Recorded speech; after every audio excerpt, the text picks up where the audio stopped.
The chandelier above the table hummed like an accusation.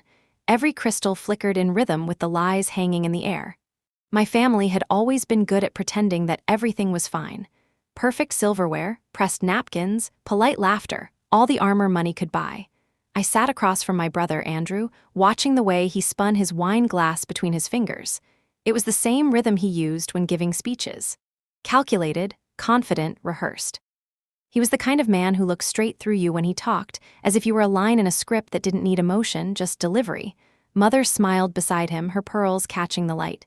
"You should be proud, Andrew," she said. 74% approval in Fairfax County, that's a record. He gave a modest shrug, though pride practically radiated off him.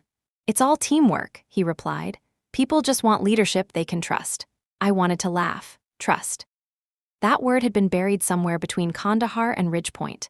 I hadn't planned to come tonight. The invitation had arrived like a ghost, unsigned, unacknowledged, but I knew whose idea it was. Emily's. My younger sister still believed that time could fix things that words never had. So here I was, sitting under chandeliers worth more than my entire apartment, eating food that tasted like performance. Mother turned to me. "You've been quiet, Mariah, still working in whatever it is you do." I set down my fork. "Consulting," I said simply. "Security analysis." Her smile tightened. "You always did prefer secrets over stability," Andrew chuckled. "Some people chase storms, some of us build shelter." The way he said "some people" made it sound like an insult wrapped in a sermon. I didn't rise to it. Not anymore. The air in that dining room had always been sharp. It cut deeper when no one mentioned the one person missing. Father's chair sat empty at the head of the table, like a monument no one dared to touch. He'd been gone 3 years now, heart failure, the official story. The kind of death that sounds peaceful if you don't know the silence it leaves behind. The conversation rolled on without me. Andrew talked about his campaign donors. Mother corrected the waiter's pronunciation of Bordeaux. Emily sat 2 seats away, fidgeting with her napkin, eyes flicking to me like she wanted to speak, but didn't know how. Then the doorbell rang. It wasn't loud, just out of place. Everyone looked up. Mother frowned. "At this hour?" The butler, a man who'd been with the family longer than my father's medals, stepped carefully into the room. "There's someone at the door, ma'am," he said, voice thin. "He's asking for Miss Burgess." Andrew smirked. "A date, Mariah?" I ignored him. "Who is it?" The butler hesitated. "He said his name is Ethan Cross." My heart stumbled for a beat. Ethan Cross. That name belonged to another world, one of encrypted orders and endless deserts. A man who only appeared when the situation was worse than classified. Mother's expression darkened. "That's impossible. There must be a mistake." But before she could stand, Ethan was already at the doorway. He looked exactly the same, tall, composed, with eyes that had seen too much and learned never to flinch. His suit was immaculate, but he carried himself like a soldier who still felt the weight of armor. "Captain Burgess," he said, his voice filled the room like a command. "You're being recalled." Every glass froze midair. Andrew scoffed. "Recalled to what? She hasn't served in years." Ethan didn't even glance at him. "General McAdams requests her presence immediately. Project Meridian." The name hit me like shrapnel. Meridian, I hadn't heard that word in 7 years. Mother's tone turned icy. "You must be mistaken. Mariah is no longer in uniform." Ethan's gaze stayed on me. "Then she'll want to know why her classified access code was used 48 hours ago, from an internal terminal." I could feel every pair of eyes on me. Andrew's confusion, Mother's anger, Emily's quiet fear. I stood up slowly, sliding the chair back. "When?" 2 nights ago, Ethan said. "Langley confirmed the breach at 200 hours. Andrew barked a laugh. "This is absurd. She's been out of the loop for years. Maybe your agency should update its files." Ethan looked at him for the first time. "Our files are never wrong, Congressman." Mother's hand trembled slightly as she reached for her wine. "If this is some kind of intimidation tactic, I won't have it in my house." I took a breath. "It's not a tactic," I said. "It's a summons." The silence that followed was absolute. Emily whispered, "Mariah," but I was already walking toward the door. Mother's voice followed me, low and cutting. "If you walk out that door, don't expect sympathy when they turn on you again." I paused just long enough to meet her eyes. I stopped expecting anything years ago. Outside, the night was damp and clean. Rain clouds hung low over the city, swallowing the glow of the streetlights. Ethan's car waited at the curb, engine humming like it knew I wouldn't refuse. He opened the door. "You still travel light?" "Always." We drove without words for several blocks. Washington blurred past, monuments, memorials, the ghosts of a country that loved its symbols more than its soldiers. Finally, I asked, "Why me?" He kept his eyes on the road. "Because the access logs are tied to your clearance, and whoever used it knew details only you or General McAdams would know. I haven't logged into a secure channel since I left." "I know." He glanced at me briefly. "That's what makes it interesting." I exhaled, watching the reflection of passing headlights slide across the windshield. Meridian should have been buried for good. So should a lot of things. The rest of the ride was quiet except for the rain tapping against the roof. When he finally pulled over, it was in front of my apartment, a narrow building with too many locks and not enough light. He handed me a small envelope. No seal, no return mark, just my name printed in black ink. "This was intercepted in a secure courier file," he said. "It was meant for you, 7 years ago." I took it. "Who intercepted it?" He hesitated. "Someone close." The way he said it made my stomach twist. Then he nodded once, got back into his car, and vanished down the street, swallowed by rain. I stood there for a long moment before going inside. The hallway smelled like old varnish and rainy wool. I climbed the stairs with the envelope pressed flat against my palm. It felt warmer than paper should. The lock turned with the easy obedience of muscle memory. Inside, the apartment waited the way it always did, spare and practical, a room designed by a person who never planned to stay. One lamp, one couch, a table that could hold maps or nothing at all. No pictures, no souvenirs. I had learned not to leave anything that would talk when I was not in the room. I set the envelope down on the counter and listened. Pipes clicked. The refrigerator hummed. Somewhere outside, a siren rose and fell like a distant argument. The rest was silence. The safe was set into the floor beneath the rug. I knelt, folded the rug back, and brushed my fingers across the dial. The numbers fell into place the first time. I had not opened it in years, but muscle memory survives longer than forgiveness. The door gave with a low breath. Inside lay a small archive of a life I had tried to file away. A rusted dog tag, a unit patch softened by sweat and heat, a coin from a base that no longer existed, a flash drive with no label. I slid them aside and lifted out the thin cardboard box where I used to keep things that mattered. The envelope from Ethan went on top. The cardstock inside had the texture of old government paper and the weight of something that should have changed everything. My name sat centered at the top line. The text was neat, dry, formal, recommendation for command, elevated responsibility, meritorious service under hostile conditions. The date made my chest tight. 7 years. 7 years of silence and pretending that the world had already told me everything it had to say. At the bottom was the signature. Richard Burgess, my father. The line was steady and familiar, all straight backs and square shoulders even on paper. Underneath it, faint but visible, another signature had been stamped and then rescinded, overwritten so precisely that the original was still there like a ghost. Andrew Burgess. There was a brief ringing in my ears, a pressure that had nothing to do with altitude and everything to do with memory. I saw the old hallway in our house in Arlington, the portraits on the wall. The way Father would pause there on his way to the study and check the alignment with a small, obsessive touch. I remembered asking him, the week that letter was dated, if anything had come for me. He had said that silence was sometimes the noblest answer. I had believed him because I wanted to. The phone vibrated on the counter. Naomi's name lit the screen. I answered on the second buzz. "I am looking at a promotion letter I never got." Her voice came fast and level, the way it always did when the ground was moving beneath our feet. That tracks with what I found. Meridian's container file was touched at 200, routed through a dead Quantico node. Access ID matches your clearance down to the checksum. It is not you, it is someone who knows you. How close? Close enough to know you use 3 variants of the same passphrase because you trust rhythm over pattern. Close enough to know you always register at 30 degrees off center on thumbprint because your left hand was injured in Helmand. I waited for the other shoe. It arrived right on time. The breach signature also pings to Monroe Industries. And Mariah, a referral memo to recall you was signed from your brother's office. It was not McAdams. He rubber stamped it once it hit his desk. I closed my eyes. Andrew wants me on a chessboard he understands. Or he wants you in a room with microphones. They can build a narrative faster when you are present to distort. I paced to the window and pulled the curtain back with 2 fingers. Rain stitched thin silver lines across the glass. Across the street, a black sedan idled in the shadow of a sycamore. No markings, no plates I could see from here. The shape of the driver a dark block behind the windshield. Not moving, not bored, watching. "I have a tail," I said. "Do not go out there," Naomi replied. "Not yet. Whoever is writing this wants a confrontation in their lighting. Listen, there is something else.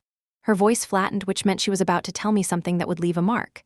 Meridian links to deeper files. Cross-references keep surfacing with Ridge Point. That code name should not exist alongside Meridian. Different eras, different oversight, but I am seeing the same authorizations, the same sign-offs. My mouth felt dry. Whose? She did not answer for a moment. I could hear the soft tap of her keyboard through the line, the sound of a mind sorting chaos into a map. Partial matches to a project called Ridge Protocol. The authorizing initials read RB. I stared at the promotion letter on the counter, the loop of my father's signature staring back like an eye. RB can be a lot of people. In this context, it narrows fast. The metadata says internal due approvals, senior level oversight. If you are thinking what I am thinking, you need proof before you let that thought touch your heart. Understood. I folded the letter and slid it back into the box as if I could fold the past with it. What is the play? We validate the chain of custody on your access key. We find the ghost terminal. We follow the money from Monroe's shells to legislative touchpoints. And Mariah, we do not stand in any room we do not control. I watched the black sedan. A second figure climbed into the passenger seat. A phone screen lit a pale square, the color of cheap hospital light. I will not run, I said. I am not asking you to, she replied. I am asking you to choose where you stand when the lights come on. A soft scrape against the door made me turn. I held the phone away and listened. Paused, breathing. Quiet wait on the other side. A slip of paper slid under the door, a narrow rectangle that caught on the threshold and folded like a wounded wing. I waited until the hall was silent again, then lifted it by one corner. No letterhead, no signature, 4 words in block capitals. You were never meant. I flipped it over, nothing else. What is it? Naomi asked. A message from a poet who never finished the line. You can finish it later, she said. For now, lock down your network. Power your router off. Go hardline only. I will send you a clean device. I crouched, pulled the modem cable, and listened to the apartment exhale as the invisible traffic fell quiet. There is a specific kind of peace in cutting the wire. You hear the bones of the building again. You remember the sounds that matter, boots in a hallway, a click at the end of a corridor. The breath of the person you hope will still be there when you turn the corner. Naomi's voice softened by a degree. There is one more thing. McAdams asked for you because he trusts you. But the initial trigger came from somewhere closer. Someone who knows your house, your history, your blind spots. My blind spots are small, I said. They are personal, she said. I am sending you a timestamp log tied to Andrew's scheduler. There are meetings with Monroe's people off calendar. Malta, Berlin, things he would call policy research. They are not policy. I picked up the promotion letter again, not to read it, just to feel the weight. 7 years late. 7 years stolen by a decision that did not have to be made. I tried to remember how I felt the day I should have received it. I could not. Memory obeys its own laws. It keeps what keeps you alive. It lets the rest rot like fruit in heat. The black sedan across the street was gone. In its place, the empty curb shone with rain. That was worse. Known threats are easier to hold in your hand. Unknown ones live in your blood. I ended the call and stood in the middle of the apartment until my breathing matched the rhythm of the rain. The room looked back at me with its honest emptiness. No photographs, no flowers, nothing that could be altered while I was gone and then used to tell me a story about myself. I put the box back into the safe, turned the dial, pulled the rug into place. The apartment felt smaller now, as if the past had come home and taken a chair without asking. I made tea I did not want, just to have something warm to hold. Steam rose, and for a moment it made the air soft enough to remember another kitchen in another house. My father sitting at the table with a file he never let me see. My mother arranging her face into something that looked like patience. Andrew leaning in a doorway, already practicing his smile. Emily trying to make everyone laugh and succeeding only half the time. I carried the cup to the window and watched the city breathe. Washington was a living machine that pretended to be marble. The longer you lived here, the more you understood that power was not loud. It was quiet and practiced and buried. It moved in corridors and back rooms. It wore tuxedos and gave to charities and kept its knives very clean. I spoke aloud, just once, to the empty room. If you want me on the board, you should have picked a different game. The room did not answer, but the night felt like it leaned in to listen. I peeled off my jacket, set my boots by the door, and lay on the couch with my feet still on the floor. Old habit, easier to move if the door burst, harder to be surprised if you never fall all the way into sleep. The tea cooled, the rain softened. I let my eyes close. I dreamed of a desert that was not any one desert I ever knew. The light was the color of bone. A line of figures moved across the horizon with the steadiness of people who had accepted a destination long before they learned its name. When I woke, the lamp was still on and the cup was cold and my phone pulsed with a new message. Unknown number. A single attachment. Audio, 38 seconds long. I pressed play and held the phone close to my ear. Static first, then the hum of a large room, a faint clink of glass, a voice I did not recognize, low and composed, speaking as if the sentence had been rehearsed to sound effortless. She will speak, then she will fall. The file ended.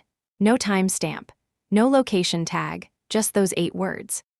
I stared at the dark screen until the city outside shifted from ink to graphite. Dawn tugged at the edge of the blinds. I stood, stretched, rolled the stiffness out of my neck. You were never meant. She will speak, then she will fall. People think the worst part of a threat is the promise of violence. They are wrong. The worst part is the confidence. The way it presumes your future is a room it already owns. I showered in water that never seemed to get all the way hot, dressed in clothes that could pass as civilian or not depending on the angle, and tied my hair back with the same elastic I had used the day I left the service. Some rituals are not sentimental. They are switches. Before I left, I gathered what I needed. The clean phone Naomi had couriered overnight was in a padded envelope at my door when I opened it. I powered it on, watched the diagnostic run, accepted the encryption key she had sent to my old terminal. A second envelope lay beneath it with no stamp, no seal, just that same neat block handwriting. I brought it inside, placed it on the table, and stared at it for a count of 10. Then I opened it. A photograph slid out and faced the ceiling. I did not pick it up at first. I recognized it without seeing it fully. Desert dust on skin. A half-destroyed Humvee behind my shoulder. My jaw set like stone. Someone had written a sentence across the top edge in red pen. She was always expendable. I let the silence sit with me for a full minute so I could feel the anger settle into something useful. Then I slipped the photograph into a folder, slid it into my bag, and locked the door behind me. On the landing, all the doors were closed. The building smelled like coffee and old paint. I moved down the stairs without rushing and stepped into the morning.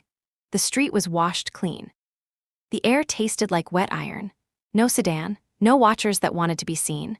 I chose the long route to the metro, not because I believed it would shake anyone, but because I needed room to think. 7 years stolen. A signature that should have been mine. A brother who thought governance was a chessboard. A father whose letters were always exactly as long as order required and never a word more. By the time I reached the platform, I had decided.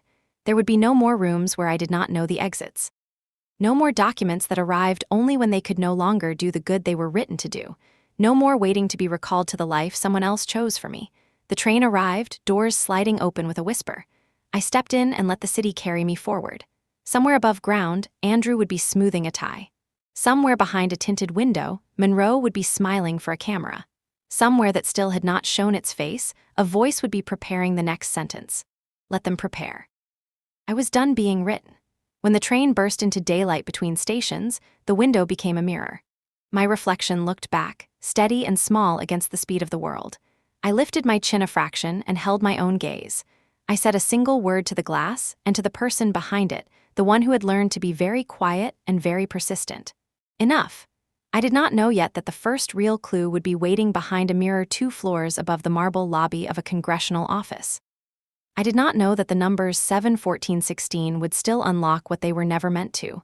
I did not know how deeply Ridge Point threaded through Meridian, through the years, through the house I grew up in. But I knew which door to open next. And when I stepped off the train and into the day, it felt like the city took a breath and finally said my name. The city was still wet when I stepped outside. The air smelled like metal and rain-soaked asphalt, the kind of scent that always reminded me of landing strips after a storm. I walked without looking back, keeping my head down and my pace even. No one paid attention to another woman in a gray coat moving through the morning crowd, and that anonymity was its own kind of armor. The letter was still in my bag. I could feel its shape against my hip, as if it carried a pulse. I hadn't looked at it again since dawn. Some truths needed distance before they could be handled. The metro ride took me across the river, through the veins of a city that thrived on secrecy. Every face I saw in the reflection could have been a spy or a ghost. Washington was good at both. Naomi had sent me coordinates through the encrypted channel before I left. A coffee shop on K Street, 2 blocks away from a federal building that pretended to be a tax office. She liked her irony. When I arrived, she was already there, hood pulled low, fingers moving fast across a laptop. Naomi had aged the way soldiers age, quietly without apology. Her eyes were the same, sharp and bright even in exhaustion. "You look like you didn't sleep," I said, sliding into the seat across from her. "I could say the same for you," she replied, not looking up. "But at least I'm not being impersonated by a ghost." I let out a thin breath. "What did you find?" She turned the laptop so I could see the screen. A diagram appeared, lines and nodes, a map of access points branching out from a central core marked meridian. "Every digital fingerprint points to a single node," she said. "It's a relay system hidden under the Monroe Alliance's data infrastructure.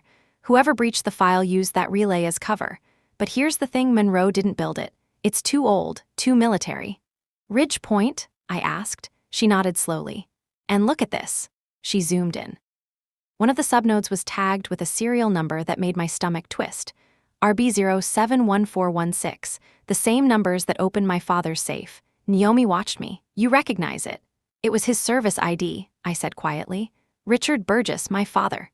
She didn't say anything for a moment. Only the hum of the espresso machine filled the space. Then she leaned closer, lowering her voice. "Mariah, what if your father didn't just sign Meridian? What if he designed it?" I wanted to laugh, but the sound came out dry.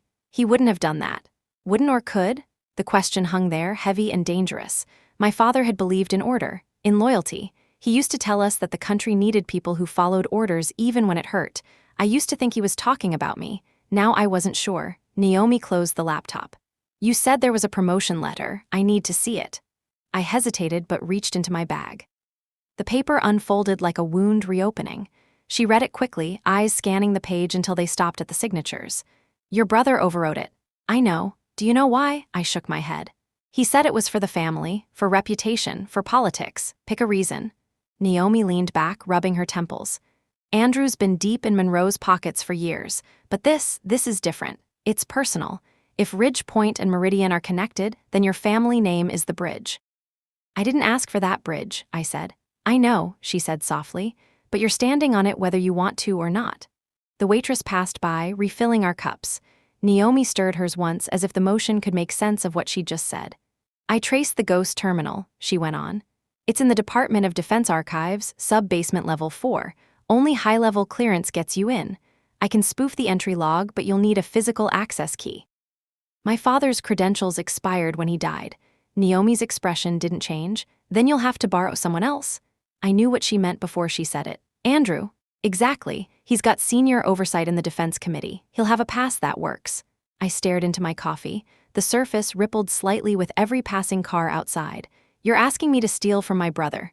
"I'm asking you to find out what he's hiding." For a long time, neither of us spoke. Outside, the rain started again, light, steady, merciless. Naomi finally said, "You could walk away, you've done your part, no one would blame you." "I would," I said. She smiled faintly, that rare flicker of pride I remembered from the field. "That's what I thought." When we left the cafe, she handed me a small flash drive. "Plug this into the DoD archive system when you get in. It'll copy everything to an off-grid cloud." I took it, slipping it into my pocket. "And if I don't make it out?" "Then I'll make sure the world knows you tried." The way she said it, flat, certain, sent a chill through me. I realized she'd already considered that possibility. Maybe we both had. The metro ride back felt longer. The tunnels seemed narrower, the air heavier. I found myself watching every reflection, every face. Paranoia was a familiar companion, but this felt different. This felt targeted. When I reached my stop, I climbed the stairs 2 at a time, pulling my hood up as rain poured harder. The streets blurred, and somewhere between lightning and exhaust fumes, I thought of my father's voice. "Silence is the noblest answer." But silence had killed more good people than war ever did. My apartment building loomed ahead. I was halfway to the door when someone stepped out from the shadows. Ethan Cross. He looked as calm as before, but there was something new in his eyes, caution, maybe guilt. "You shouldn't be out here," he said. "You followed me. I'm making sure you stay alive." I stopped walking. "Whose orders?" He hesitated, which was answer enough. "McAdams?" "No," he said quietly. "This goes higher." "How high?" "Higher than you want to climb." The rain gathered in his hair, sliding down his jaw. His hand moved slightly toward his coat pocket, not threatening, just instinctive. I crossed my arms. "If you're here to warn me, do it fast." He looked around, scanning the street. "They're watching your movements, all of them. Monroe, the committee, even people inside Meridian. Whatever you think you're uncovering, it's bigger." "I'm used to big," I said. He shook his head. Not this kind of big. This isn't war, Mariah, it's design. Every piece, every person placed where it belongs. Then maybe it's time someone moved a piece. That almost made him smile. You haven't changed. Neither have you. He hesitated again, then reached into his coat, not for a weapon, but for a keycard. He handed it to me. This will get you into the sub-basement at the DoD archives. It'll work once. After that, it self-disables. I looked down at it. The seal was authentic. The code embedded in the strip shimmered faintly under the rain. Why are you helping me? He met my eyes. Because once upon a time, I believed in the same people you did. Now I just want to see who's still worth believing in. Before I could answer, he was gone, vanished into the dark, swallowed by the city that hid everything too well. I stood there, the rain washing over me, the keycard cold in my hand. Somewhere in the distance, thunder rolled like an unfinished promise. I looked up at the skyline. All right, I whispered. Let's open the door. The DoD archive did not look like a vault. It looked like a municipal building someone had polished until it forgot it was built to hide things. The lobby smelled like citrus cleaner and tired security. A guard scanned badges without looking up. 2 elevators blinked at the back like patient eyes. I kept my steps even. People who belong here do not hurry. Ethan's keycard felt thin against my palm, a small square with the weight of a door behind it. I entered the elevator, pressed the button for the records level, then slid the card into the reader. A soft green light answered, and a button with no label flickered on. I pressed it. The elevator dropped lower than the panel suggested, past the floors anyone would admit existed. When the doors opened, the air changed. Colder, drier. The smell of paper and insulation. No receptionist. No camera in plain view, which meant there were cameras everywhere else. I took the corridor to the right, counting doors. Naomi had given me a grid in her last message. 3rd door past the fire cabinet, left side, archive room 4C. The handle resisted, then yielded to the keycard with a tired click. The room was long and narrow, lined with compact shelving that rolled on tracks. Fluorescent lights hummed overhead. A single desk sat near the entry with a terminal built into it like a confession booth. I closed the door behind me and breathed once, slow and even. Then I crossed to the desk and woke the terminal. A login screen waited. I swiped the card. The system accepted it and opened a bland menu of reference codes. I plugged Naomi's drive into the concealed port under the chassis. Her program loaded without fanfare, a small icon that looked like nothing. I typed the first query. Meridian. Files populated like a school of fish startled into the open. Reports, risk assessments, budget authorizations, 3 redacted incident summaries, all old, all scrubbed. Naomi's program began to copy in the background, its progress bar a thin gray line that would be invisible to anyone not looking. I typed the second query. Ridge Point. The terminal hesitated. Then the screen brightened with a new directory tree. The folder names were blunt. Operations, Oversight, Media Strategy. One folder near the bottom was labeled Ridge Protocol. I clicked it and held my breath. Inside sat a stack of subfolders, all tagged with dates that overlapped the years I served and the years I tried to pretend I had not. The top entry was a short file with a familiar naming convention. RB 71416. I opened it. A scanned memo filled the screen. Formal language, clinical tone. Authorization to consolidate sensitive records across 2 theaters into a single access framework to ensure message discipline and reduce operational variance. My eyes slid to the authorizing signature block, Richard Burgess, with a second sign-off stamped below it. Committee Liaison, Andrew Burgess. For a moment I could not hear the room. My heart had learned to ignore pain in the field, to file it as information. But this was not enemy fire. This was math. 1 + 1 equals a country that eats its own and calls it order. I scrolled. There were annexes, decision matrices, a list of outlets and influencers flagged for narrative reinforcement, a flowchart that linked incident reports to talking points. At the bottom, a small section labeled contingency. The text was short. If asset or officer threatens narrative cohesion, deploy Frame E and induce personnel removal through controlled disclosure. Frame E, I had heard rumors about that term in the field. Grainy video clipped free of context, audio shifted half a breath out of sync, the camera angle as unforgiving as a knife. I leaned back in the chair and let the room come back into focus. The humming of the lights. The quiet breath of the air system. Far away, the faint groan of the elevator cables like a throat clearing. I clicked back to the Ridge Protocol folder and opened another file. Photographs. Scanned poorly as if someone had done it in a hurry. In one of them, my father stood at a conference table in a windowless room, smiling without showing teeth. He was shaking hands with a man whose face was slightly blurred by the scan. On the edge of the photograph, a handwritten note in his neat block letters. QA cleared, maintain discipline. Do not miss the window. QA quality assurance sometimes, but in certain rooms it meant something else. I magnified the background. A nameplate on the table came into focus. Greg Monroe. I took a picture of the screen with the clean phone, 1 shot, 2 shots. Then I returned to the directory. There was a folder marked Media Inserts. Inside, a single audio file with a generic name.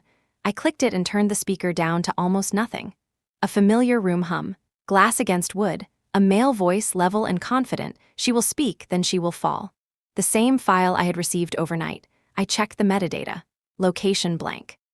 Origin blank, but the hash signature matched a registry that only a handful of internal contractors used. Monroe Holdings procurement list. A contracted voice blend, the voice of a person who never needed to enter a room to own it. I let the file play one more time, not to hear the threat, but to memorize the cadence. Then I closed it and kept my hands still to keep from shaking. The copy program's progress bar crept to 91%, 94, 98.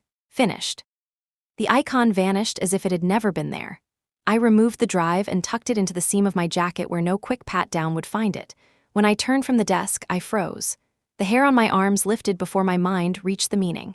A camera in the corner, tucked inside a smoke detector. I had seen it when I came in, registered it as decoration, then filed it where I would not have to think about it. Now its tiny red light was on. I shifted my weight, as if bored. My hands moved casually along the shelf edge, my face at a lazy angle to the lens. The safest lie is the one you look too tired to tell. The door latch clicked. A soft sound, almost polite. I did not reach for the weapon I did not bring. I picked up a random folder from the shelf and flipped it open like I belonged here. A man stepped in without announcing himself. Blue suit. Standard cut. A visitor badge that meant nothing down here. He was too well-groomed to be security and too relaxed to be a clerk. He looked at me the way a recruiter looks at a room full of children. A gentle appraisal. No threat in his hands, all threat in his eyes. "Can I help you?" he asked. His voice was nothing like the one in the audio, but it held the same certainty. I smiled a fraction. My supervisor requested a cross-check. He wanted the original Ridge inventory from 12 years back. They never migrate clean. I raised the folder in my hand as if it were proof of my boring errand. He let his gaze slide across the desk and the terminal. The screen was black now, Naomi's code scrubbed to factory quiet. The man stepped closer and glanced at the shelf labels. He did not look at the camera, which meant he knew it was there. "You are in the right aisle," he said. "But the Ridge inventory is now centralized. Might be above your pay grade." I kept the smile. "Then I will tell my supervisor he sent me on a fool's errand." He considered me for another beat. He had the posture of someone who liked to give people enough rope to see what they would do with it. He stepped back toward the hall. "Do not stay long. Environmental controls are strict down here." Door closed. The lock turned. His footsteps did not recede. He was waiting. I counted 3 breaths, slid the drive deeper into the jacket seam, and opened a different folder on the shelf for exactly 20 seconds. Then I shut it, wiped a fingerprint from the terminal glass out of pure habit, and left the room with the same pace I had used to enter. The corridor was empty. The man in the suit had turned left. I turned right. The elevator waited with patient doors and a mirrored panel that showed me a face I recognized from photographs used to make me into something else. I pressed the button. The same unmarked light appeared. The ride up took a lifetime and then no time at all. In the lobby, I walked past security as if I had forgotten them already. Outside, the sky was the color of tin and the wind smelled like a river about to get angry. I crossed the plaza and did not look back until I reached the far curb. When I finally turned, the blue suit was at the window above the doorway, a dark figure watching. He raised a phone. Either he was calling someone or he wanted me to know he was calling someone. I gave him the smallest nod a person can give and kept walking. I did not call Naomi until I cleared 3 blocks and a bus of tourists cut the sightline. When she answered, her voice was tight and bright. "Tell me." I kept my words neat. Meridian is wired to Ridge Point through a framework called Ridge Protocol. Authorizing signatures are Richard Burgess and Andrew Burgess. There is a media contingency labeled frame. There is an audio file that matches the threat I received. The program copied everything.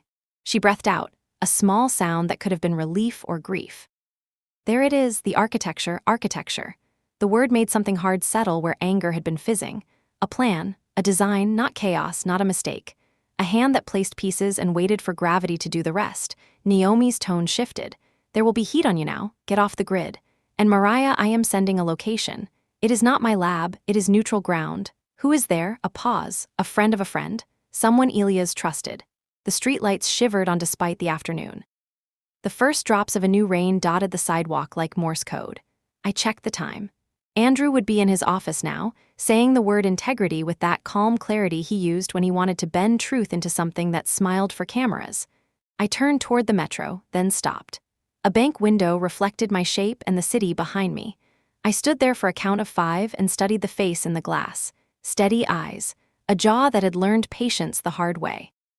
I told the reflection something it already knew. We go to Andrew next. I did not know yet about the mirror in his office and what it would give back when I pressed on the silvered edge. I did not know the way his pupils would contract when he saw me holding a piece of his future in my hand. I only knew that the bridge Naomi named was real and that my feet were already on it.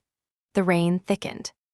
I tucked my collar up and moved through the crowd, one person with a secret in her jacket and an old name in her mouth, walking toward a door she already understood how to open. Andrew's office looked like a stage built for sincerity. Everything gleamed, the marble floor, the framed citations, the glass desk that reflected his face at perfect symmetry. Washington had taught him that reflection mattered more than truth. I entered without knocking. The secretary started to protest, but one glance from me was enough. Old soldiers have that advantage. We carry command in the way we breathe. Andrew was standing near the window, phone pressed to his ear, voice calm and charming. He turned when he saw me. His eyes flicked briefly to the badge around my neck, the plain one I'd forged last night. He smiled like this was another camera moment.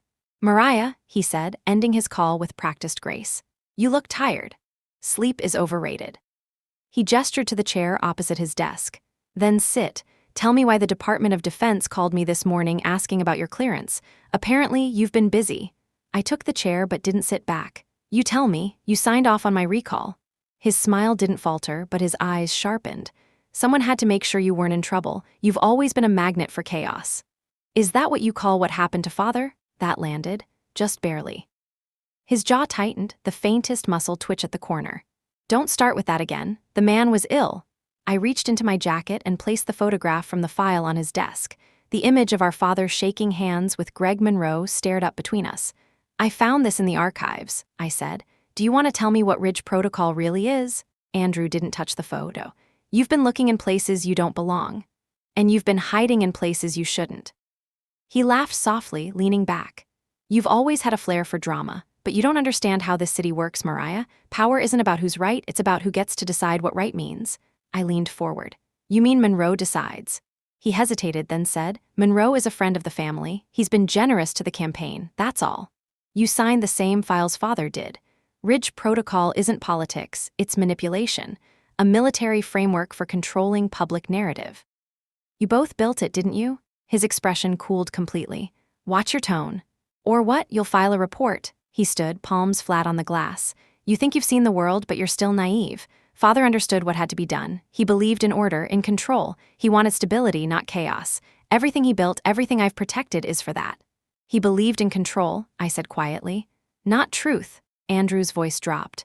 "Truth is a luxury. Stability is survival." The words came out of him like scripture. I realized he believed them. Maybe he always had. I rose from my chair. "Tell me something, Andrew. When you forged his signature on my promotion letter, was that also for stability?" For a second, his eyes flickered with something almost human, regret, maybe fear, but it vanished. "You weren't ready," he said. "Father agreed. He was dead when that letter was signed." He didn't answer.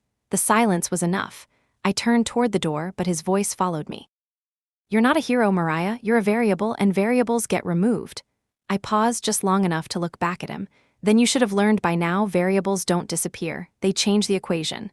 I left before he could reply. Outside his office, the hallway felt colder. Naomi's voice came through my earpiece, quiet and fast. I heard everything. He didn't even deny it. "He doesn't need to. I have what I came for." "Not yet," she said. "You missed something." "What?" "In his office.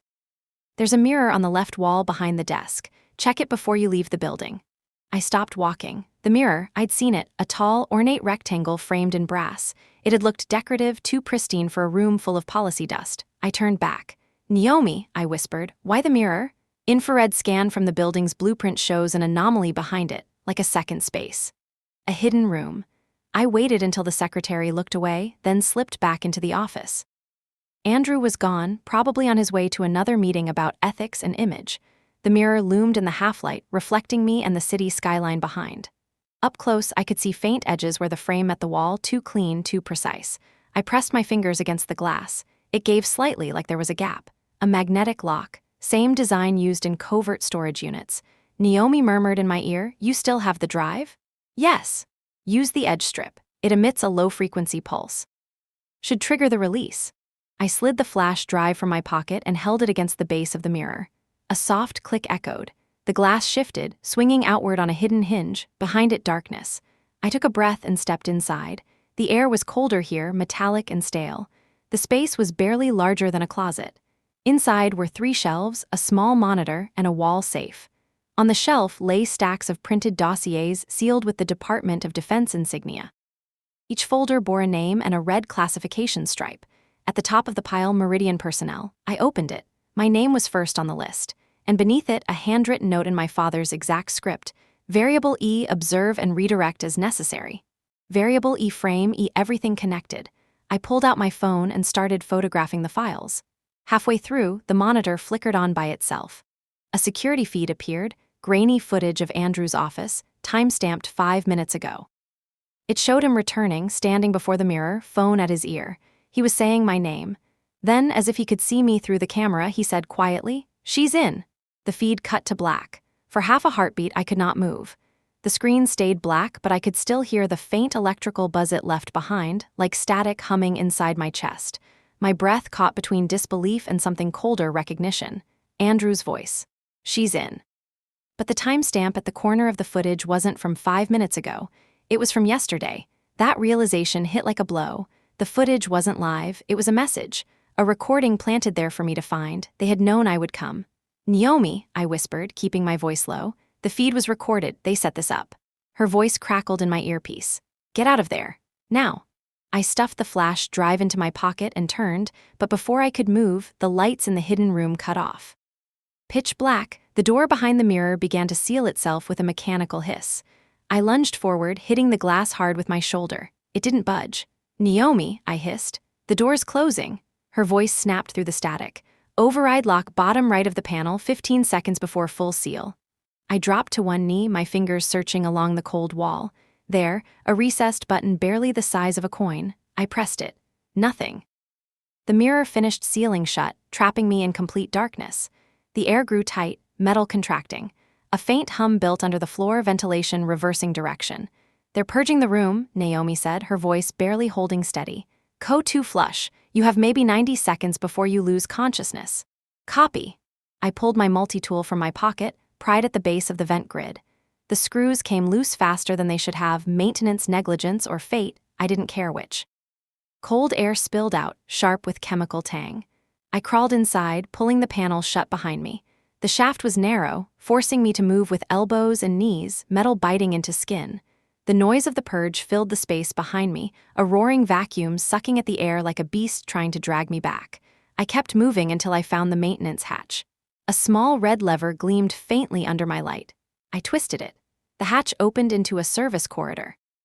I dropped out, landing hard on concrete. My lungs burned. The corridor was empty except for a line of old filing cabinets and a single emergency light flickering in the distance. "Naomi," I gasped, "I'm out." "Thank God, I'm rerouting your location ping. They'll realize you escaped in 2 minutes." "Tell me something useful," she exhaled. "That footage, there's more." I cross-checked the metadata. It wasn't encoded here. It was uploaded from a secure terminal in Monroe's building last night. Then Andrew wasn't setting a trap alone. No, he was working with Monroe. They're building a narrative. "Frame E," I said. "Yes, you're the target now." A cold laugh escaped me before I could stop it. Story of my life. I started moving down the corridor. At the end was a door labeled Utility Access. The lock was basic, military standard, 6-spin mechanical. I picked it fast, old habits guiding my fingers. The door opened into a stairwell. I climbed 3 flights and exited into a dim hall lined with portraits of forgotten generals. The kind of hallway built to look noble but smell of dust and power. At the far end stood a security guard. He wasn't armed heavily, just a pistol and a radio, but his eyes were alert. I adjusted my pace, walked straight toward him like I belonged there. "Morning," I said, flashing Ethan's borrowed badge. He squinted, then nodded. "Didn't think anyone was still down there." "Paperwork audit," I said smoothly. "You know how it is." "Yeah," he said, smiling faintly. "They always forget the living when they file the dead." The words made my stomach turn. Too specific, too deliberate. He wasn't a guard. I noticed the detail too late. The gun holster had no serial number, the uniform's patch was stitched on wrong. I stepped back just as his hand moved. The gun fired. The sound cracked through the hallway like thunder. The bullet tore through the frame where I'd been standing a second ago. I dove behind a pillar, heart hammering, the scent of gunpowder slicing through the air. He moved closer, steady, deliberate. "You shouldn't have opened the mirror," he said. "He wanted you to stay asleep." He fired again. The bullet grazed the wall, chips of plaster raining over me. I counted his steps, 6 feet away, then 5. When he came close enough, I kicked out, catching his wrist. The gun clattered to the floor. He swung, but I caught his momentum and drove my elbow into his throat. He dropped with a choking gasp. I picked up his weapon and checked the magazine. Standard issue, but the serials were scratched out. Whoever sent him didn't want a trail. Naomi's voice returned, sharp and urgent. "Mariah, building security just triggered a silent alarm. You have 2 minutes before lockdown. Then it's time to leave." I sprinted toward the end of the hall, burst through the emergency exit, and descended into the underground parking garage. Alarms were beginning to pulse faintly through the building, muffled by concrete. The garage was half empty. Rows of black government sedans gleamed under the fluorescent lights like sleeping predators. I chose one near the back, hot-wired it in less than 30 seconds, and slammed my foot on the gas. As I shot up the exit ramp, Naomi said, "You're on every camera in the district now. They'll mark you as a security breach." "They already think I'm a traitor," I said. "Might as well make it official." The car broke into daylight, merging onto the wet streets of DC. The rain had started again, hammering against the windshield. "Where do I go?" I asked. "West Side. There's an abandoned broadcast station near the river. I'll meet you there." "Copy." Traffic blurred past in streaks of gray and red. Every honking car felt like a warning, every red light like a crosshair. Somewhere in the distance, thunder rolled again, echoing down the river like applause for a tragedy not yet finished. I tightened my grip on the wheel and whispered to no one, "You wanted me awake. Now you've got me." The abandoned broadcast station sat at the edge of the river like a relic that had stopped believing in noise. The building was made of concrete and ghosts. Rusted antennas climbed into the gray sky, tangled in cables that no longer carried signals, only the sound of wind. I parked 2 blocks away and walked the rest of the distance on foot. The rain had thinned into mist, soft enough to blur the city skyline into watercolor. My shoes sank slightly into the mud, each step quiet, deliberate. Naomi was already inside. She had forced the security gate open, leaving it half-hinged behind her. I found her near the control room, hunched over an array of old monitors and one sleek, modern laptop that looked too alive for this place. She didn't look up when I entered. "You're late." I was busy surviving. Her mouth curved, but her eyes stayed focused. "That's new."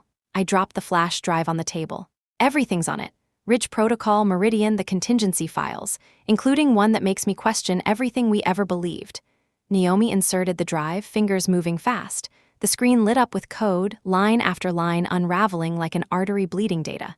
"You weren't exaggerating," she murmured. "This isn't just military coordination, it's infrastructure. Narrative engineering on a national scale. They built a machine that decides what's true before anyone gets to think about it. And Father helped build it."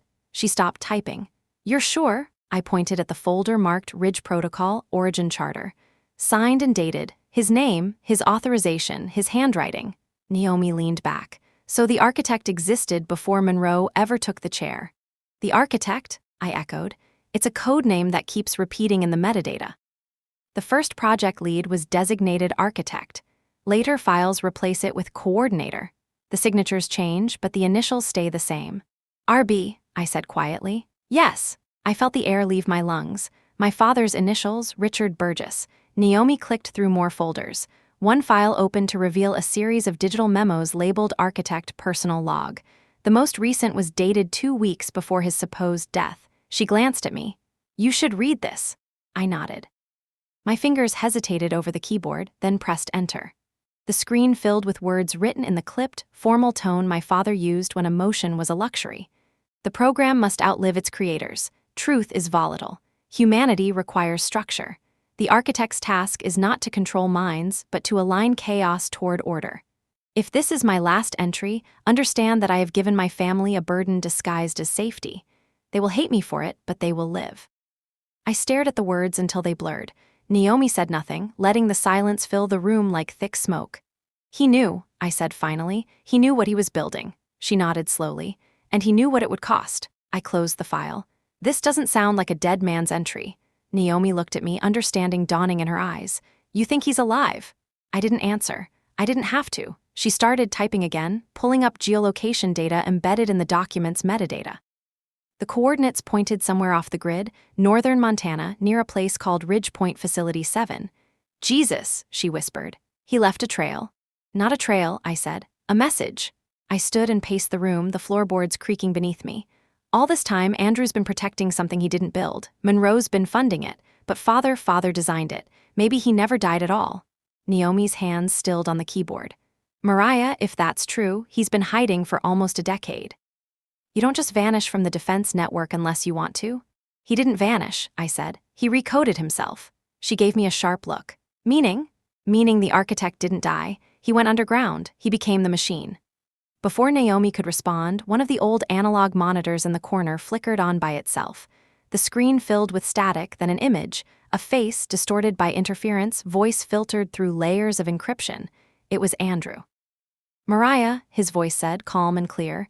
You need to stop. Naomi froze. Is this live? I shook my head. It's another feed preloaded timed. Andrew's image blinked, the signal strengthening. You think you're doing the right thing, but you're chasing shadows. Father isn't who you remember. He's gone, Mariah, and if you keep digging, you'll go with him. The screen cut to black. Naomi stared at the monitor. He knew we'd be here. They're tracing us. Then we don't have time.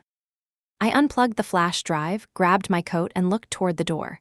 Where are you going? She asked. To Ridge Point. She reached for my arm. You can't go alone. I have to. If I bring anyone else, they'll see it coming.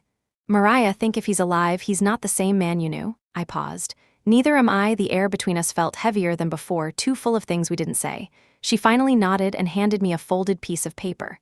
A safe route north. You'll need to change vehicles twice. I'll stay online and clean your trail. Thank you. Don't thank me yet. If he's still breathing, he's 10 moves ahead of you. I smiled faintly. Then he should know better than to underestimate his daughter. Naomi met my gaze. He always did. That's what scared him. I left the broadcast station before dawn. The rain had stopped, leaving the world glazed in silver fog. The river ran dark and cold beside the road, whispering against the concrete embankment. I drove with one hand on the wheel and the other on the letter I'd kept folded in my pocket since the night I left home, the one father wrote before his death. I unfolded it at a stoplight and read it again, though I already knew every word. Mariah, some wars aren't fought with guns, they're fought with silence. Learn which to break. The light turned green. I pressed the accelerator. North pulled me like a wire. I left the city in a borrowed sedan that smelled like rental plastic and old coffee, then traded it for a pickup outside Frederick, where the cornfields turned to wet glass under the morning sun. Past Pittsburgh, I moved to a white panel van whose only luxury was a heater that worked too well. Naomi fed me turn-by-turn instructions through a channel that burned clean for a few seconds at a time, then went dark like a fish diving beneath ice. I kept my father's letter in the console. The edges had softened from handling, the paper warm. Each red light, each toll booth, I would touch it as if a document could anchor a life. By the time the planes opened, I knew the route by rhythm. Gas, burn, signal check, pay cash, never look long enough to be remembered. The sky widened until it felt like a judgment. I stopped talking to myself. Even thoughts sounded loud out here. Montana announced itself with mountains that rose like old bones. Snow chimed off the guardrails in thin sheets. Naomi sent coordinates for a pull-off that a map would call a scenic view and a soldier would call an observation post. I parked and killed the lights. The wind rolled through the pines with a hush like a church that still believed. I raised the binoculars. The facility lay low in the valley, camouflaged by its own poverty. From above it looked abandoned. 3 outbuildings, a long structure with a corrugated roof, no obvious fence, no visible cameras, no movement. Which meant everything that mattered was underground. Naomi's voice came like a coin dropped onto a table. Clear, brief, gone. You have a 12-minute weather window. Thermal will be unreliable. Use it. I checked the thermal scope anyway. Patches of warmer ground showed where air was venting through the soil, an underground corridor. 2 heat signatures moved along it, slow and confident, the walk of people who knew they could take their time. Headlights flared behind me. I turned and reached for the glove box where a compact sat ready. A single SUV rolled into the pull-off, dark paint, road dust like gray skin. I kept my hand near the latch and watched the driver step out. Ethan. He lifted both hands, palms empty. His mouth curved without joy. "You always did choose the high ground," he said. "You always did find it anyway," I answered. He came close enough that I could see the weather in his eyes. He looked older when he did not have orders in his throat. He set a small case on the hood of my van and opened it to show a drone the size of a shoebox, a folded antenna, 2 comm beads, and a key card with a gold strip. My heart ticked once. That card looked like authority. "You keep bringing me doors," I said. He shook his head. "I bring you choices." "Whose orders now?" "Mine." He said it softly, which made it believable. What changed? The van caught a reflection of us in the side window. 2 people who could not stop saving a version of the world that kept rewriting itself. He closed the case and slid it toward me. "That card is burned to the tunnel on the east side. It will work once. There is a pressure sensor 2 meters in. Step wide right. The beam is low and dirty." "What is down there, Ethan?" He looked past me to the valley and the buildings that pretended to be dead. "The architect," he said. "You say that like a title." "It is." He paused. "It was."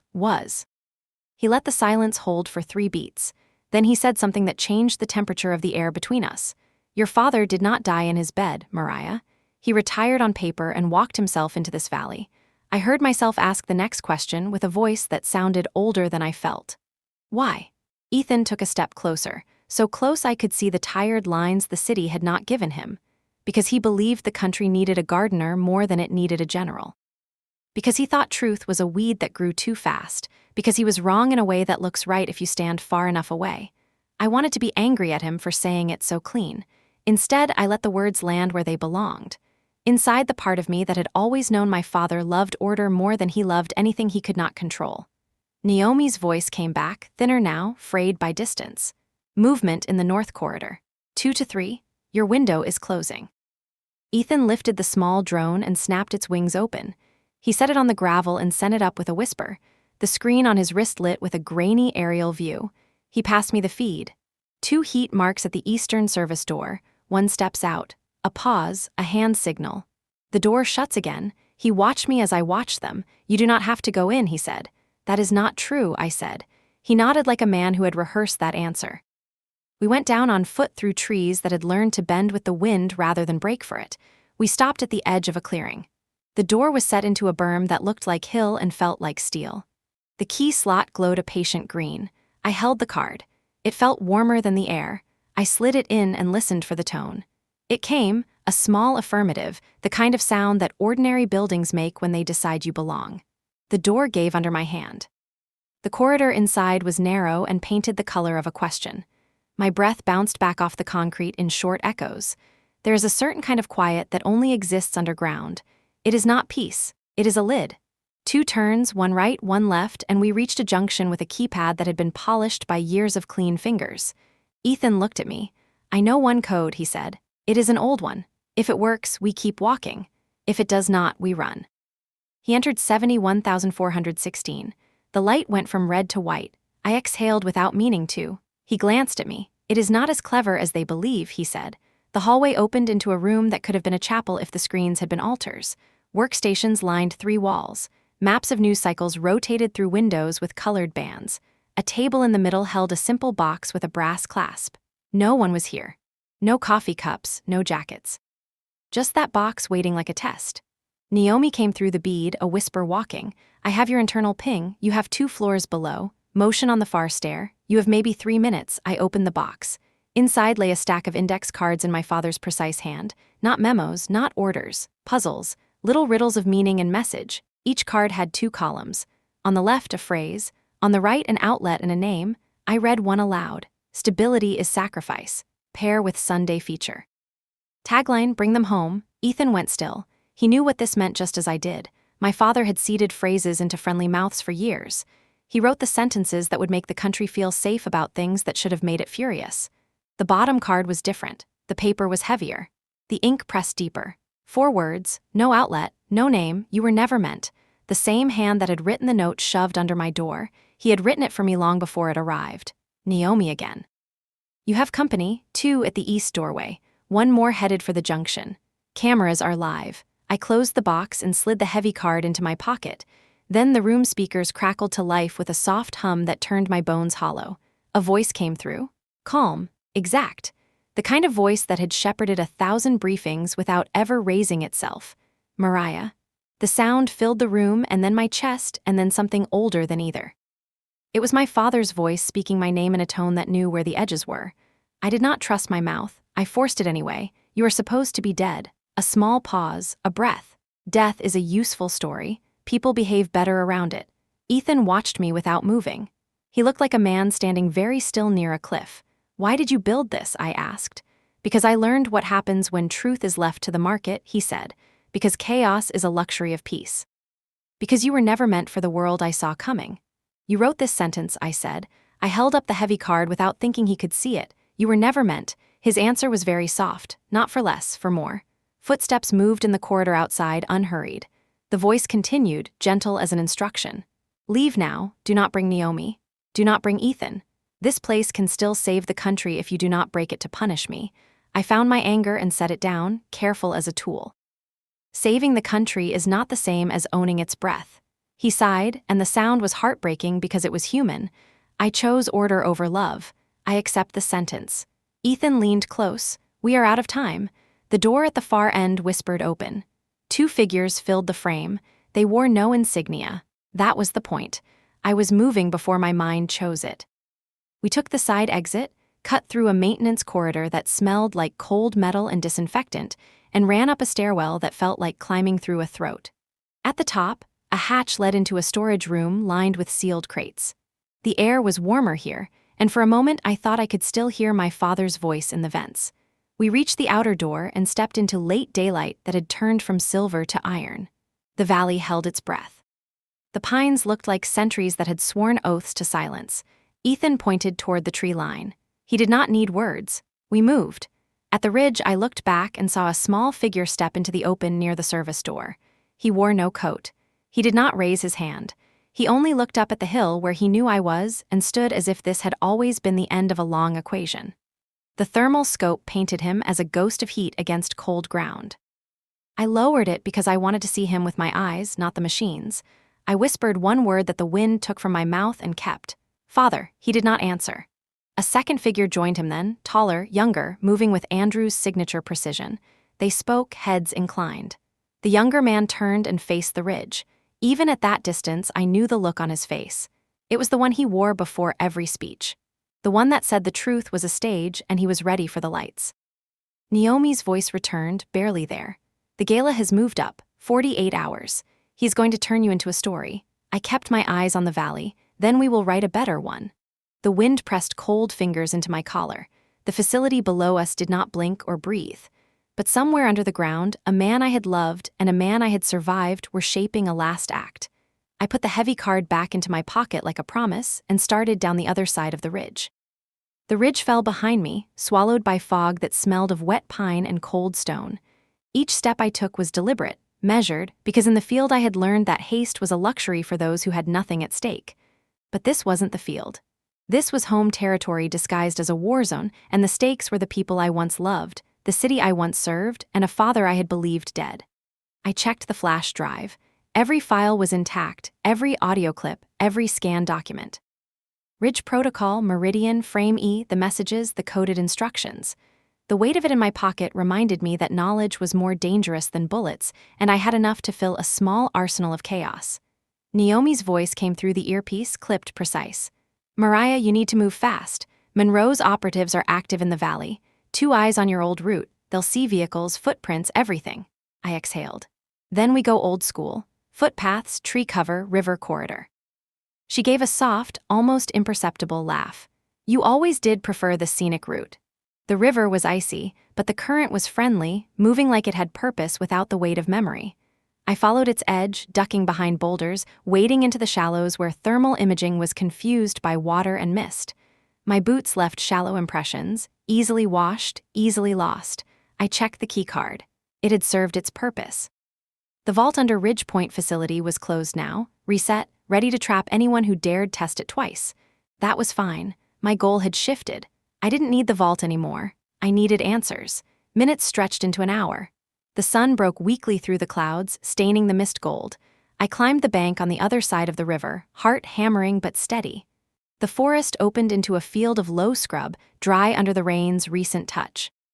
The sound of wildlife was sparse, replaced by a distant hum of generators, Monroe's backup systems, I guessed. I paused, binoculars up. Two figures near the tree line, moving slowly toward the valley. One tall, younger, precise, the other smaller, deliberate. They moved like the shadows of men who understood calculus and power in equal measure. Ethan crouched behind me, watching through the thermal scope. "Father!" I did not answer. Something in the posture, the way they walked, the calm confidence of their bodies told me what I already suspected. He had survived. Not hidden by luck, but by design. Every detail, the flash drive, the keycard, the timing was part of his preparation. He had anticipated me. Every move. Naomi's voice cracked in my ear. "Mariah, this is bigger than we thought. He's using Andrew as a proxy for surveillance.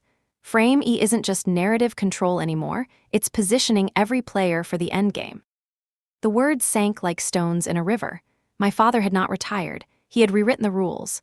My brother had become an instrument. Monroe was the facilitator. And I was, apparently, the variable meant to disrupt it.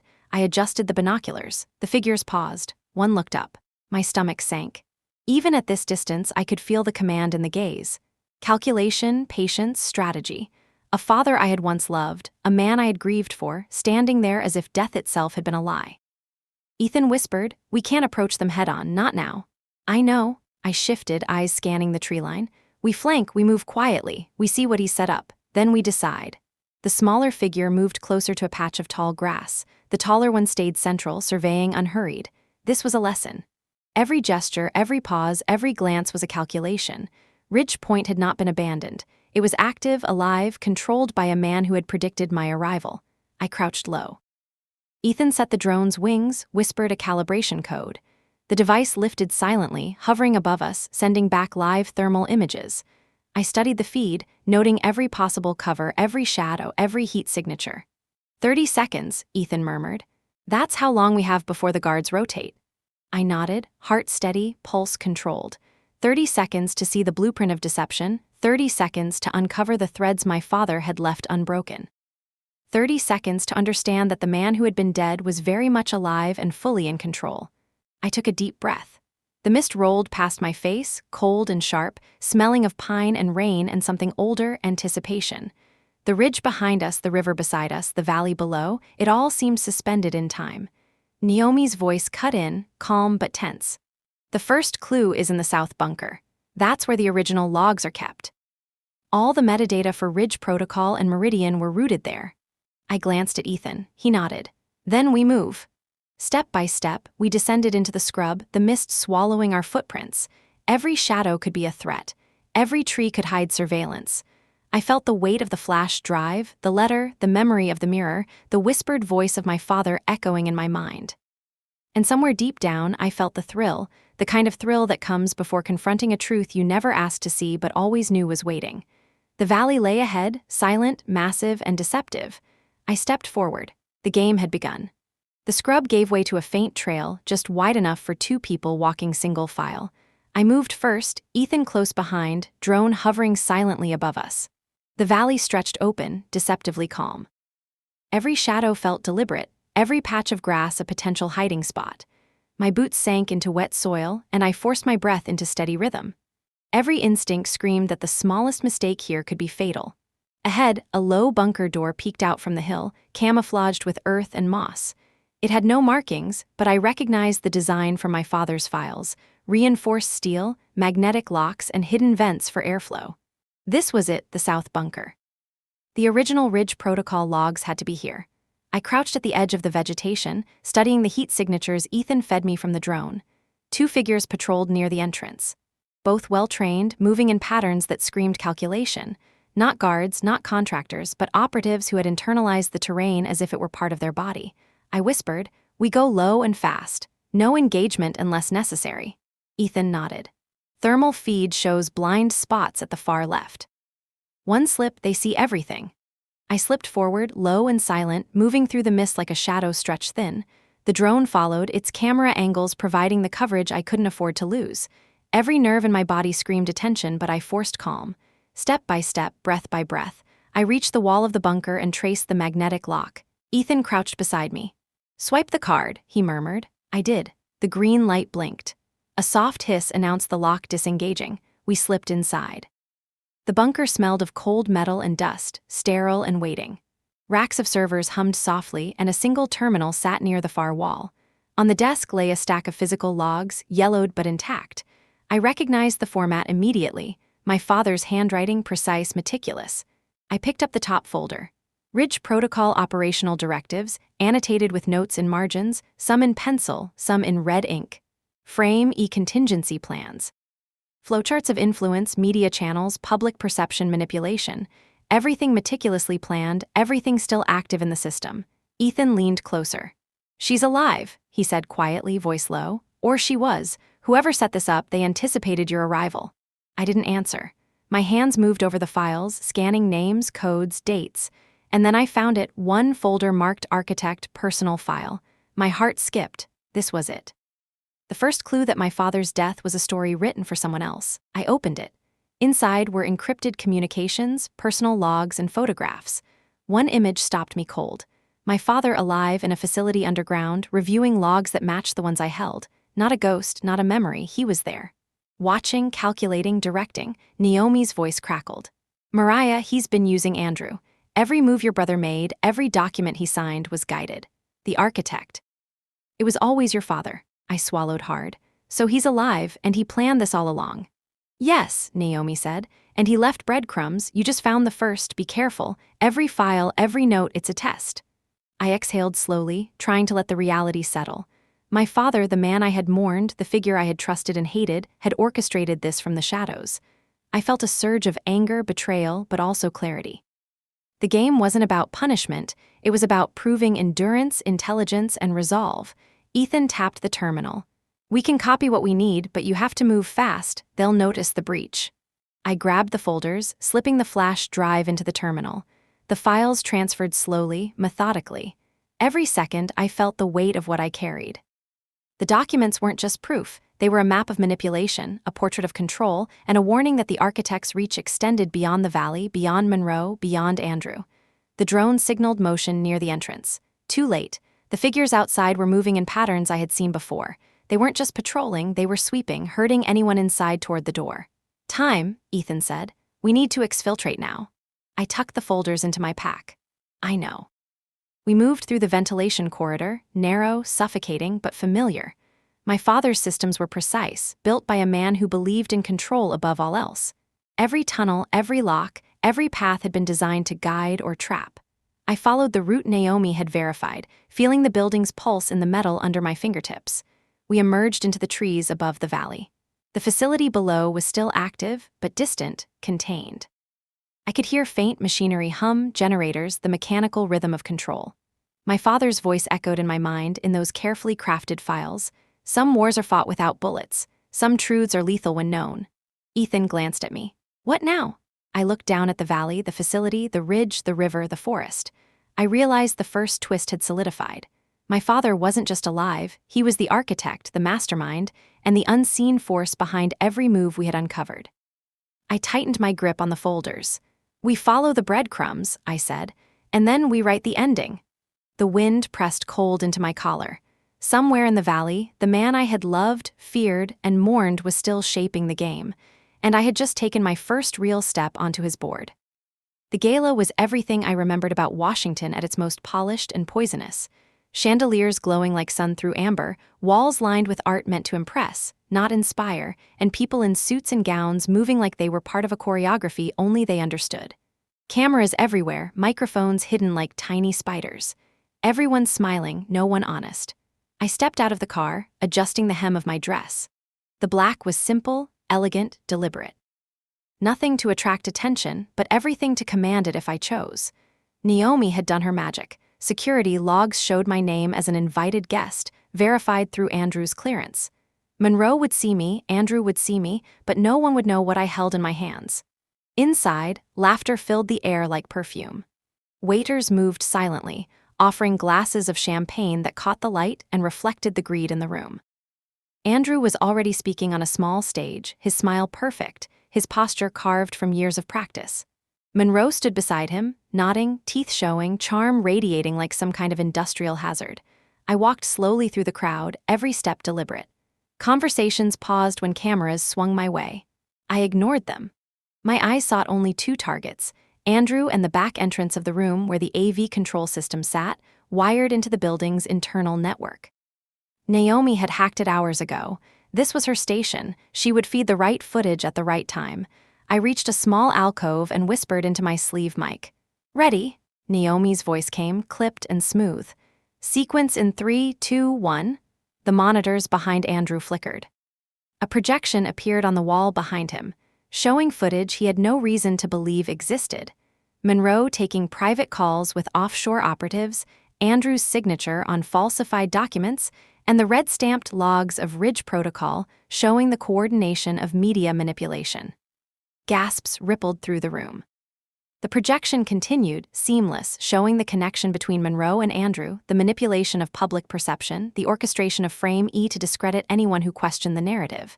The room froze. Every polite laugh died midair. Cameras swung to capture every reaction. Andrew froze. Monroe's eyes widened. Both understood that this was not a leak, they were being exposed. I stepped forward from the alcove, every movement calm, deliberate. Cameras found me. Flashbulbs ignited. I held the folders in my hand, letting them catch the light. Every piece of evidence Naomi had prepared gleamed in the beams. "I have something to say," I said, voice clear, resonant. Silence fell over the room, heavy and immediate. For years, the public has been fed narratives they were told to trust. But behind the curtains, decisions were made that affected lives, decisions designed to manipulate truth for control. Andrew moved toward me, lips curling. "Mariah, this isn't the place." "Actually, it is," I said. "Because here is where everyone saw the world the way you wanted them to see it, and here is where they will see the truth." Naomi activated the second feed. The audio played across the speakers. Ethan had helped clean and enhance it. The same filtered voice from Ridge Point, the threat. "She will speak, then she will fall." A collective shiver ran through the room. Monroe took a step back. Andrew's jaw tightened. I could see the realization flicker in their eyes. They had underestimated me. I walked slowly toward the stage, holding the flash drive in one hand and the folders in the other. Every eye followed. Every camera recorded. I let the weight of the moment sink into the room. "My father, Richard Burgess, designed systems to protect the country," I said. "Systems that he trusted even more than those closest to him. Systems that my brother and Monroe have been exploiting. But he also left breadcrumbs. He left evidence, and I have found it." I opened a folder and let a few pages fall onto the lectern. The audience gasped. Documents, photographs, annotations in my father's handwriting. The proof was there: Andrew's complicity, Monroe's manipulations, the active Ridge Protocol network. "You called me a variable," I said, my voice rising slightly. "But variables have power. Variables change equations, and I am here to set the record straight." Andrew's face went pale. Monroe's charm faltered. The cameras zoomed in. Every flash, every click, every eye was watching. I held up the flash drive. "Everything is documented, everything verified. The country deserves to know the truth, and so does the world." Naomi's voice came in my ear, calm but urgent. "Sequence final. Public feed in 3 minutes. Make them listen." I exhaled, letting the anticipation stretch into the air. Outside, the night pressed against the windows. Inside, the room was suspended in that moment before chaos. A single heartbeat before the world shifted. Then I pressed play on the live feed. The entire gala froze as Monroe and Andrew appeared on screens across every monitor in the room, every hidden camera, every device connected to the network. The corruption, the lies, the manipulation, they were all laid bare. I looked at Andrew, then at Monroe. Their faces told me they understood. They had been exposed not by leaks, but by precision, by planning, by someone they had counted as gone. I whispered to Naomi, "It's done." The world had shifted. The room erupted in confusion the moment the public feed went live. Gasps, shouts, the low murmur of disbelief rolled over the audience like thunder. Cameras swung toward Andrew and Monroe, their carefully rehearsed smiles now gone, replaced by panic and tension. Every person in the room could see the intricate web of manipulation laid bare. Emails, directives, Ridge Protocol documentation, and recordings proving collusion. I stepped fully onto the stage, letting the folders and flash drive catch the light. Every eye was on me, every camera capturing the moment. The weight of 7 years of silence pressed down, but I moved as if it were air. Everything you've been told about integrity, about trust, about leadership, it has been a lie, I said, voice steady, carrying across the room. Decisions made behind closed doors have endangered lives, manipulated the public, and disguised corruption as protection. You were all complicit, knowingly or unknowingly, in a system designed to control truth. Andrew's lips quivered. He opened his mouth, tried to speak, but no words came that could undo the exposure. Monroe's confident posture faltered, his polished charm useless against evidence laid out in plain sight. Naomi activated the second sequence. The filtered voice, amplified and clear, echoed throughout the gala hall. She will speak, then she will fall. The room went still. Even the servers hummed differently, as if the building itself was absorbing the shock. Monroe glanced toward Andrew, panic in his eyes. Andrew's hands clenched into fists, the first cracks appearing in his carefully constructed armor. "I am speaking," I said, lifting the folders higher. "And I will not fall, because I am not a variable. I am Mariah Burgess, and I will correct the record myself." I let the documents scatter across the lectern, each page strategically positioned so cameras could capture every damning piece of evidence. The audience was in disbelief, some frozen, some whispering frantically. Journalists fumbled to record everything. The controlled narrative Monroe had built for years crumbled live. Andrew took a step forward, voice strained. "Mariah, stop this, you don't understand." "I understand perfectly," I interrupted, voice rising. "I understand that truth is stronger than control. That no one, not even family, gets to decide what the world sees as fact or fiction. You've hidden behind my father's legacy, Andrew. You've tried to rewrite history, manipulate perception, and hide your failures, but not anymore." Monroe attempted to reach for the podium, but cameras captured every move. Every mic, every hidden recording was feeding the story live. He froze mid-motion. Then, as the final sequence played, a new image appeared on the screens. My father's signature, clear and precise, annotated with notes in the margins, proving that he had designed Ridge Protocol and Meridian. The notation read, "The architect ensures order. The variables must survive to correct the imbalance." The audience gasped. Monroe and Andrew paled further. Every manipulation, every deceit exposed, not by journalists, but by me, the variable he had intended to remove. I looked directly at Andrew. "You called me expendable. You underestimated what happens when a variable recognizes the equation, and now the truth is here." Andrew's jaw clenched.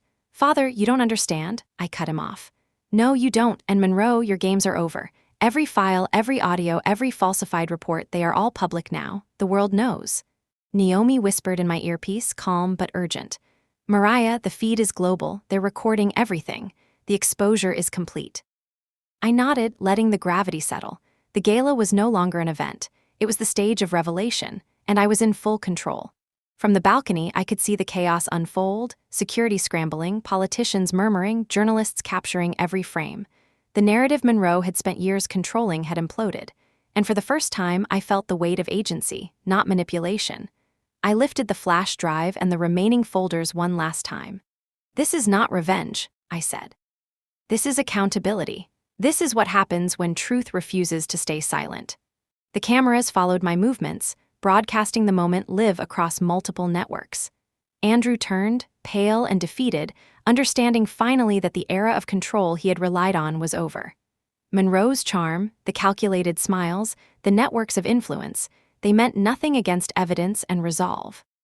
And somewhere in the shadows, I sensed a presence, an intelligence beyond Monroe, beyond Andrew, beyond the room. A quiet, deliberate authority that had orchestrated everything, watching, calculating. My father, the architect, I let the realization sit. The world had seen the truth. The man I thought dead was alive, hidden, and still controlling the narrative from a distance. But he had left breadcrumbs for me, and I had found them. I took a deep breath, letting the moment stretch. Cameras, journalists, witnesses, all were watching. The variable had spoken, and the architect's design had been revealed. For the first time in years, I felt the clarity of purpose. Not just survival, not just truth, but understanding. The father I loved, feared, and mourned had played a long game, and I had just caught up. The night stretched ahead. Outside, the city lights glimmered. I knew this was only the beginning. The architect had plans, and now I was awake. The night after the gala was quiet, the kind of quiet that presses against your ears and makes the mind spin. I walked the streets alone, the folders and flash drive secured in a backpack that had carried too many truths to count. The city smelled of wet asphalt and lingering smoke, a scent I associated with endings and beginnings both. Naomi had already begun cleaning digital traces, rerouting logs, masking my movements. Her calm efficiency gave me space to think, but the thoughts were heavy, circling like birds that refused to land. My father's voice echoed in my memory, not from the files, not from the projections, but from years of instinct and training. Some truths are lethal when known. Some wars are fought without bullets. I paused on the steps of an old government building, white marble slick with rain. The wind tugged at my coat, cold and insistent. I looked up at the pediment, the carved figures frozen in eternity.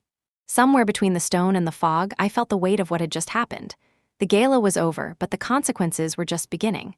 Monroe's networks were exposed. Andrew's reputation was shattered, though he still moved with practiced calm. The documents I held proved complicity, manipulation, and deceit. And yet, the most pressing question remained: where was my father? Naomi's voice came softly in my earpiece. Mariah, the files indicate he's active. Ridge Point Level 2 is operational. The architect, your father, has not gone anywhere. He's preparing for the next phase. I exhaled, letting the tension roll out with the sound. Level 2? Yes, she said. A deeper layer, a contingency beyond anything we've uncovered. He has built redundancies within redundancies. If the gala was his test, Level 2 is his plan in motion. I pressed my palm against the marble railing, feeling its cold solidity. So he's still in control, and we've only seen the surface. She sighed. Be careful, Mariah. He left breadcrumbs for you, yes, but he's the architect. He controls the game, and right now you're still a player in his design. The wind carried a soft whisper. I closed my eyes and let it wash over me, remembering my father's meticulous handwriting, the way he had mapped out Ridge Protocol, the Ridge Point facility, even the messages meant to mislead me. He had orchestrated decades of influence, carefully hiding in the margins, and now he was watching from somewhere I could not reach.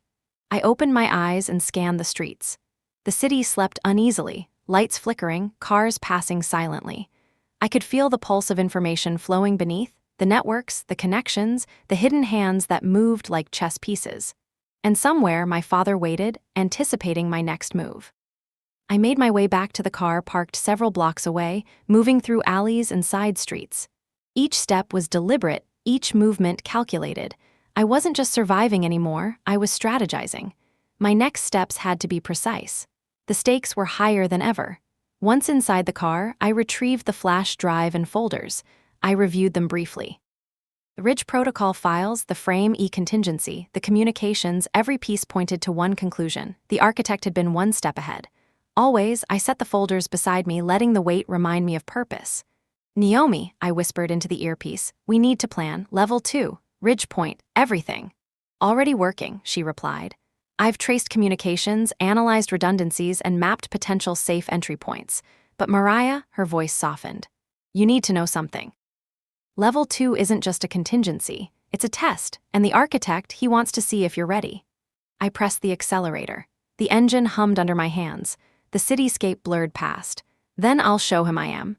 The night stretched before me, empty streets and glowing lights, carrying a weight I could feel pressing against my chest. I thought of my father, the man who had built a world of control, manipulation, and hidden truths. And I thought of myself, standing on the edge of his design, armed with knowledge, determination, and the certainty that I would not be a pawn. The wind whistled around the marble steps as I drove, carrying a promise that the game was far from over. I was awake, aware, and ready. Naomi's voice cut in once more, calm and precise. Mariah, there's one last thing. The final puzzle. He left a message hidden within Ridge Point. It's meant for you, only you, and it begins with these 4 words. I felt the weight of the folder in my hands. I knew the words before she spoke them. You were never meant. I exhaled slowly, letting the significance settle. The architect's message wasn't a threat anymore. It was a challenge, and I intended to meet it. The city lights reflected on the wet pavement as I drove north. Somewhere beyond the horizon, beyond the fog and the ridge, my father was waiting, and I would find him. The road stretched ahead, dark and slick, the river to my left glinting faintly under the moonlight. Every turn reminded me that Level 2 wasn't just a continuation of Ridge Protocol, it was a step deeper into my father's mind. Every file, every hidden note, every frame contingency was designed to test me, to see if I could navigate the systems he had built. Naomi's voice was calm, precise. Coordinates uploaded. The final location is a restricted section beneath Ridge Point facility. Access codes are embedded in the metadata you already possess. But Mariah, she hesitated, then added, this is where he planned for the ultimate confrontation. Mentally, emotionally, and operationally, prepare yourself. I exhaled slowly. I'm ready. The facility rose before me like a monument to secrecy, concrete and steel layered into the earth. No lights on the exterior, no movement visible from a distance. The air smelled of damp stone and machinery. I parked at the far tree line, crouched low, and retrieved the folders and flash drive. The hidden entrance was disguised beneath a service hatch. Using the key codes Naomi provided, I opened it with care. The metal clicked and slid aside, revealing a staircase descending into darkness. Every step felt deliberate, each echo a warning. I pressed on, flashlight off, relying on memory and the drone feed from earlier to guide me. At the bottom, a reinforced door bore no markings, but I recognized the pattern: magnetic lock, biometric scanner, pressure-sensitive threshold. I set the flash drive into a terminal embedded in the wall. The screen flickered, accepted my access, and displayed a countdown. Naomi's voice in my earpiece whispered, "You have 7 minutes before systems go fully autonomous. After that, he controls the narrative entirely. Move carefully." The door hissed open, revealing a room bathed in sterile light. Screens lined the walls, showing live feeds from every angle, every network, every channel the architect had touched. At the center, a podium held a single folder, marked in my father's precise handwriting, Variable E Endgame. I approached it slowly. My pulse thrummed, every instinct screaming caution. I opened the folder. Inside were documents, photographs, and a letter. The letter was the key, the final message. My father's handwriting was exact, unflinching. "Mariah, if you are reading this, you have passed the preliminary tests. Frame, E, Ridge Protocol, the simulations, they were all to prepare you. I have been absent in body but present in design. You were never meant to inherit my mistakes blindly. Now you have the choice. Take control of the system or dismantle it. The world will respond according to your action, and only you can decide the balance of truth and order." I felt the weight of his words settle over me. He had anticipated my arrival, every move, every decision. This was the ultimate twist: my father alive, orchestrating events to teach me, test me, challenge me. The architect was not a villain. He was a designer, a manipulator, a teacher in the harshest sense.